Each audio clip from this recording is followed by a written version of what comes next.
So, are there any questions regarding there? I will make note, and of course, just for the court's purpose, on that matter for the budget amendments. I know that there was a discussion that was to be held with the sheriff's department regarding the mechanics position on that purpose. And in regards to the item, of course, also Commissioner Morales, you had brought up on that matter. I had made a request specifically to Chief De Leon that I would like to meet with the sheriff regarding this issue.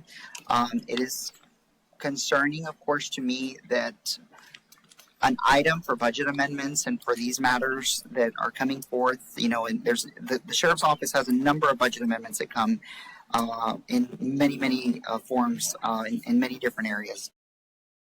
Obviously, in the discussions that we had in the last item, the discussion that we had with the court, the request, of course, and the item, of course, that I had requested to the court was that I visit specifically with the sheriff to go ahead and get this item addressed and to move forward with that.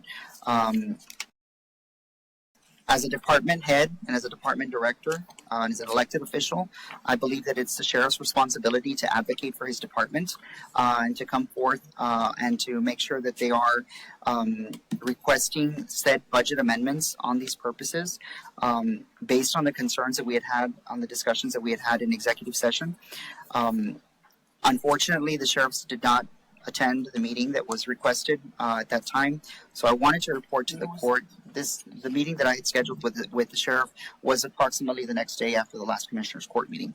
I have, as obviously and of course requested, and I have discussed certain matters regarding the sheriff's budget with both Mr. Warden Parra and Deputy Ramos and Guerra from the jail division, of which I feel that we need to make sure that they are moving forward with the operations of the jail and the protection, of course, of whatever is needed on those inmates. I mean, as we are responsible for those individuals. But my concern still lies in the fact that as department heads and as elected officials, when there's issues like this, that maybe we need to meet and make sure that everything is being met, from whether there's other concerns in the department that we're going to be facing a problem. I see a lot of these matters that come out specifically out of prisoner medical, and it's concerning to me, and I just want to make sure that the court is fully aware of these matters, of what these budget requests are made. If the oversight or something does happen at some point from any aspect of a concern from there being a request and there's not going to be sufficient to cover prisoner medical, that department is putting this county in a liability, okay? And I just want to be very upfront with this court that I am making sure that we are fully aware as to what my concerns are as a budget officer, and I would hope that the sheriff would have the decency as an elected official and as a department head to make sure that he is available to discuss the budget when we're coming forth with items on budget amendments. I have no concern with working with the sheriff. That's my intention, to work with every single official when it comes down to these matters, and of course respecting these concerns or these requests for budget amendments. But as a court, the court holds the ultimate authority